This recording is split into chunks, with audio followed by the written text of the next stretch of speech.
The parking lot was a sea of shadows that chilly evening. The air sharp with a bite that matched the dread creeping into my chest.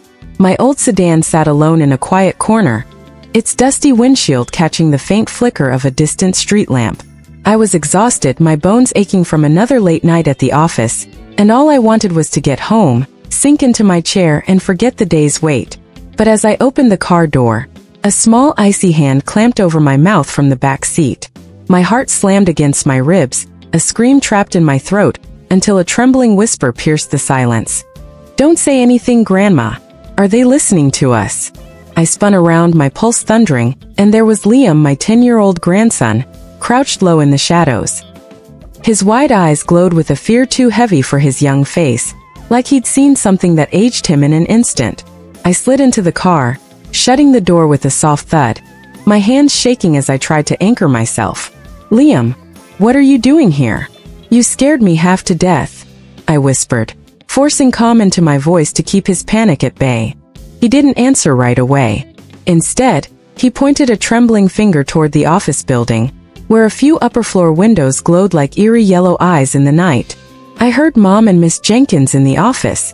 They were talking about you," he said, his voice barely audible, forcing me to lean closer. My stomach churned. Bethany, my daughter-in-law, and Sarah Jenkins, my trusted assistant of over 15 years, plotting behind my back? "What did they say, sweetheart?" I asked, keeping my tone steady, though my mind was already spiraling. Liam gripped my hand, his small fingers cold and desperate.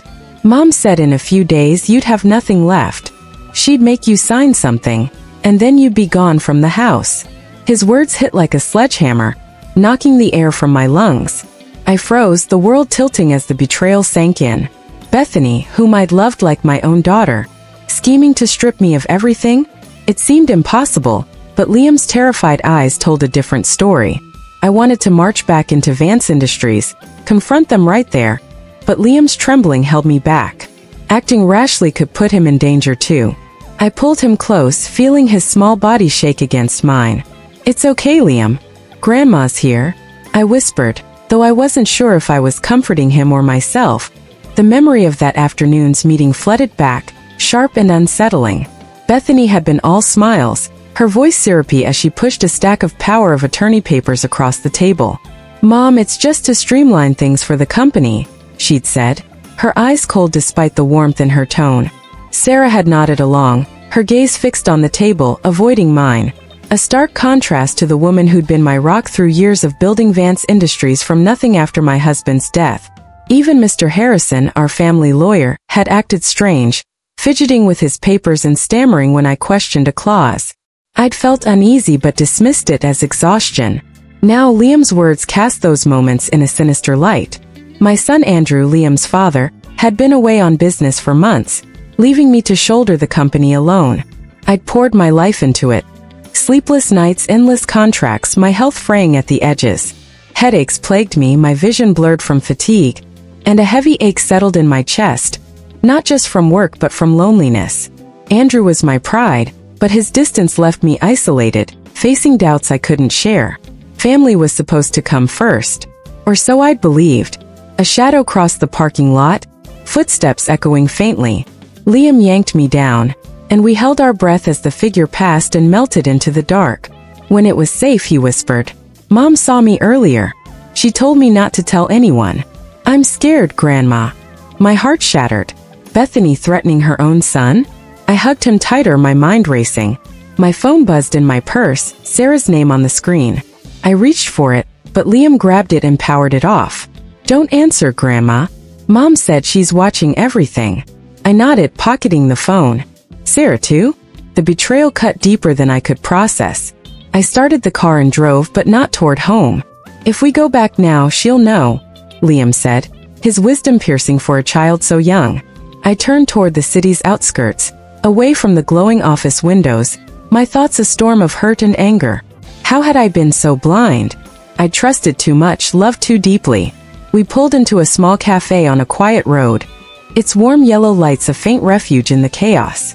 I ordered hot cocoa for Liam and black coffee for myself, hoping it would steady my nerves. Liam sat close, his eyes darting to the window, his small frame tense. "Tell me everything you heard," I urged softly. He clutched his shirt, whispering, "They called you dumb. Said you'd sign without reading. That everything would be theirs after." The words were a knife to my heart. Bethany mocking me? Sarah complicit? I'd built Vance Industries through decades of sacrifice, raising Andrew alone after losing my husband, and now they thought they could take it all? A man in a dark coat entered the cafe, glancing our way before settling nearby. Liam froze, gripping my sleeve. Then I recognized him, David Miller, our former security guard, always dependable with his quiet strength. Liam whispered, "I trust him. He used to protect you." Desperate for an ally, I leaned in. "Mr. Miller, I need help. Get us home safely but discreetly. They're watching." David nodded, no questions asked, his silence a lifeline in the storm. He drove us through back streets to avoid being followed. Liam continued, his voice breaking. "Mom said if I told anyone she'd disappear and I'd be alone." Tears brimmed in his eyes. I promised to protect him, but doubt gnawed at me. Could I keep that vow? Near home, David spotted a black sedan with its lights on, parked suspiciously close. He detoured to my old friend Martha's house. She opened her door, concern in her eyes, and took us in without prying. I sent Liam home with David to avoid raising Bethany's suspicions, then lay on Martha's couch, sleepless, replaying every moment. Bethany's false smiles, Sarah's averted gaze, Harrison's nervous tics. It all clicked into place. At dawn I returned home. Bethany greeted me with tea and a radiant smile that didn't reach her eyes. "Where were you, Mom?" "I was worried," she said, her tone probing. I lied about staying at a friend's, watching her reaction closely. Sarah appeared with a notebook, mentioning a lawyer meeting. I glimpsed power of attorney, urgent signature scrawled on it. My blood ran cold. At lunch, Bethany's meal carried a faint sedative scent. I took a few bites, praised her cooking, and discreetly avoided more. Later, Liam slipped in through my bedroom window. "I saw Mom put powder in your food," he whispered, confirming my fears. Bethany poisoning me? Threatening her own son?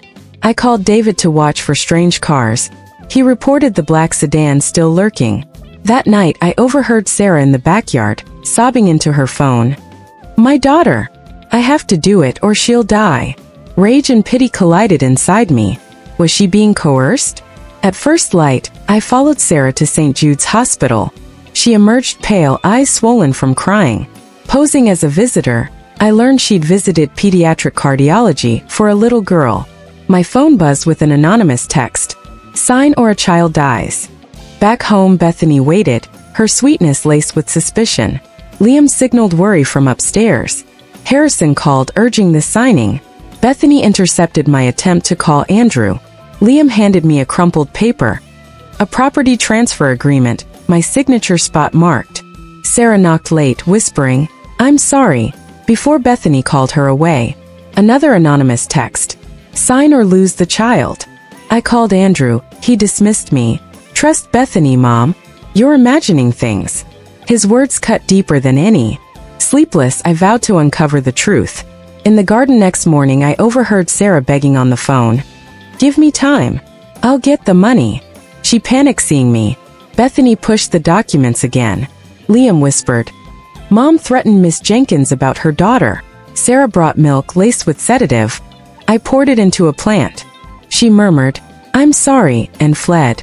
Liam reported Sarah crying. "Her daughter's dying." Determined, I had David drive us to St. Jude's. Clara, a retired nurse and old friend, checked records. Sarah's daughter had only a cold with recent suspicious files, forged stamps, illegible signatures. "Manipulated," Clara warned. Liam spotted a man in a dark coat watching us. David scared him off. Bethany greeted us home, probing. Liam covered with an innocent lie. The signing day arrived. In the boardroom, stakeholders watched as Bethany urged, "Just sign, Mom." Liam appeared at the hall window, then vanished. Panic surged. "Where's Liam?" I demanded. "Bethany. Playing outside." A veiled threat. Sarah stood abruptly. "Don't sign." She slid a USB across the table. Recordings of Bethany's threats. David restrained Bethany as her voice echoed.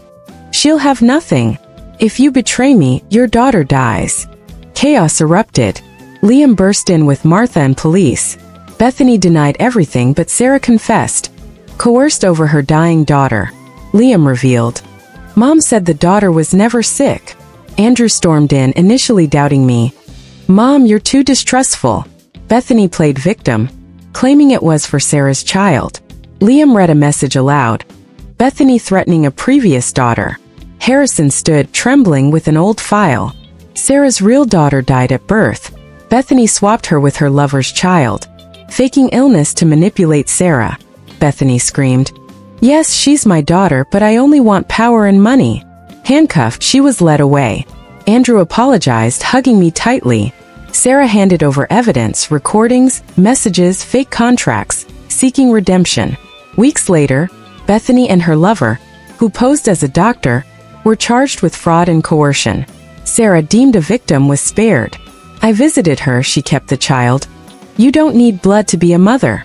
I supported her custody legally. Home found peace. Liam's laughter brightened my days. Andrew learned the business, his remorse clear in his eyes. Sarah returned, diligent and renewed. At the annual meeting I spoke. Family protects in danger. Liam, Sarah, and Andrew smiled from the front row, their warmth easing my scars. Sitting in my garden, roses blooming as they had for years, I reflected on the pain. Bethany's betrayal, Andrew's doubt, Sarah's coercion. But love endured. I'd fought for my family and won, not just the company but the bonds that held us. Scars remained, but so did hope. If you were in my shoes, would you stay silent for peace or fight for truth? Share your thoughts, what would you do? And let me know where you're hearing this story from. Your voice matters, and every story shared lights the way for someone else. This story is fictional, inspired by real struggles. Names and details are changed to protect identities. Support more stories like this with a super thanks, and subscribe for more tales of courage and family.